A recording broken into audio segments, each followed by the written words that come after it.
Здравейте, уважаеми зрители! Вие гледате Gplay TV, а аз съм тук с 4, но реално 2 по 2 мембранни, ултра нископрофилни клавиатури, с които да се запознаем и аз включително, и вие също, и да направим нашите първи впечатления относно тези клавиатури. Keychron е производителя, имаме B6 Pro в бял и в черен вариант и B1 Pro в бял и в черен вариант.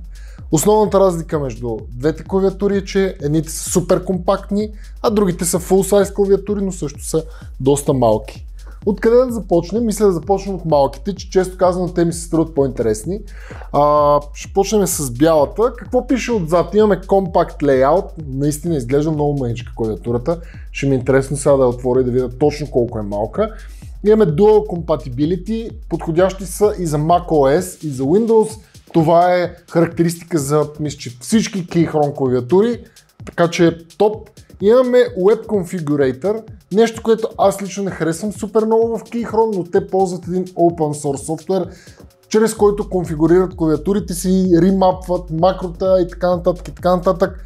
Не изглежда много добре и работи малко странно, няма да ви го показвам днес, но да знаете, че го имате като опция, може да конфигурирате някакви неща по клавиатурите. Имаме Ultra Slim Body, което чакам да го видим с нетърпение. Можем да се вържем с 3 устройства, т.е. имаме 2,4 ГГц wireless връзка, имаме Bluetooth връзка и може би имаме и кабел връзка, ще видим. И имаме според Keychron 1200 часа живот на батерията. Добре, хайде да видим как изглеждат тези бебета. Първо бялата. Мале, това е много малко това е. Така, имаме тук информация относно свързаността, точно така имаме Bluetooth, 2,4 ГГц, имаме и кабел. Пати, какво е това? Често казвам, като ги видях за първи път, се замислих това с някакво таблетче, примерно, да си го... О, той има някакъв като презерватив това. Това е много полезно, между другото, за да запази клавиатурата. И е някакво много готино напипане. Бате много са малки, наистина. Важно е да знаем, че тези клавиатури са мембранни, т.е. тук нямаме механични свичове. И имаме Type-C вход, чрез който се изреждат клавиатурите. Имаме две бутончета тук, т.е. те така е по-правилно да ги хванем. Лявото слайдърче, така по средата, както е сложено, означава свързано с кабела. Сега ще ви покажа и кабела, и той е тук. Наляво, ако го цъкнем, е Bluetooth, надясно е 2,4 ГГц. Другото слайдърче е, избираме дали ще ги ползваме за Windows или ще ги ползваме за Mac. И пати готиното. Наистина, аз си представям тия клавиатури да се ползват с някакъв таблет, примерно, да ги вържете към лаптоп, към таблет, някаква е такава газария, дори може би към някакъв телевизор и към някакъв таблет. Нещо такова си представям. В смисъл не си ги представям да ги ползваме в ежедневието толкова често, но пак всъщност тия, които са full size, съвсем спокойно може да си ги вържете към лаптопа. Нямат кръчета, с които да променяте, нали, височината на клавиатурата, но самата клавиатура има отстъп тук, т.е. тя самата е леко повдигната, иначе отдолу има 6 гумирани кръчета, за да имаме по-добро сцепление с бюрото и повърхността, на която ги ползваме. Та, освен това, което е много приятно, имаме Type-C към Type-C кабел, който е към 1,5 м.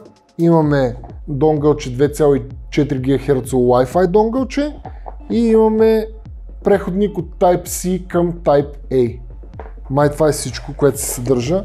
Да, това е всичко, което се съдържа в комплекта на клавиатурата. Искам да видя черната, набързо, с силата на монтажа. Черната, основата е някаква сива и бутоните са черни и често казвам повече ми харесва. Даже аз не бих я нарекал черна, въпреки че клавишите са черни. Вижте ли как изглеждат двете една на друга. Но са наистина потресаващо тънки, дребни мънички. И естествено всичките компоненти на тази клавиатура са в черно. Имаме Type-C кабел, преходника и самото донгъл, че всяко едно от тях е в цвета на клавиатурата. Да видим full size как влиза. Бялата. Full size, въпреки че е някаква пак супер тънка, е някакъв гигантериус. Добре, Отново само да уточня, същата комплектовка имаме. Преходник Type-C към Type-A, донгълче, което е Type-A и чисто бял кабел. Същия като това, едно към едно. Няма дори да го вадя. Имаме презерватива и тук, имаме full size клавиатурата. Да отворим и черната. Аз харесвам бяло, но тук черната изработка ме нацепва повече. Отново имаме същата концепция, кабели, преходници, да не се повтарям. И пилето пилев се предаде. Бати, тази черната е по-приятна. Значи това е дори по някакво супер леко се натиска. Има между другото много мултимедийни бутони тук отгоре на full size клавиатурата. Всеки един F е свързан с някакви неща. На Bluetooth предполагам, че ще изкара много време, но трябва да знаем, че на Bluetooth е по-бавна връзката и много вероятно да има някакъв дилей. Тоест, ако искате да цъкате игрички, защото пък какво ви пречи в крайна сметка да цъкате игрички? По-добре да ползвате на Wi-Fi. Какво да ви кажа? Клавиатурите са супер меки, леки, удобни. Даже, вижте, малко се кривят и трябва да сме внимателни с тях, очевидно, имайки предвид колко са нежни. Но изглежда сякаш точно това, за което става въпрос. Единственото на мен лично, което не ми харесва, е може би цената. Сега вярно, че могат да се свържат с 3 устройства едновременно. Вярно, че има там някакъв софтуер, с който може да ремапвате ключовете, т.е. бутоните. Обаче мембранните клавиатури би трябвало да са доста по-евтини. Тези големите са, мисля, 80 и няколко, 87-8 лева, а пък малките са 79 лева, нещо такова, което не е много, но все си мисля, че трябва да е по-малко. Естествено, може да ползвате промокод мой или на някой от колегите, за да намалите с 5% цената или да чакате някое намаление, тъй като Keychron от време на време изкачат. За какво бихте ползвали вие такава клавиатура? Ми е интересно. Моите предложения за таблет, телевизор, нещо такова или пък нещо съвсем друго. Споделете отдолу в коментарите. Ако нещо не ви е станало ясно, пишете също някакви въпроси.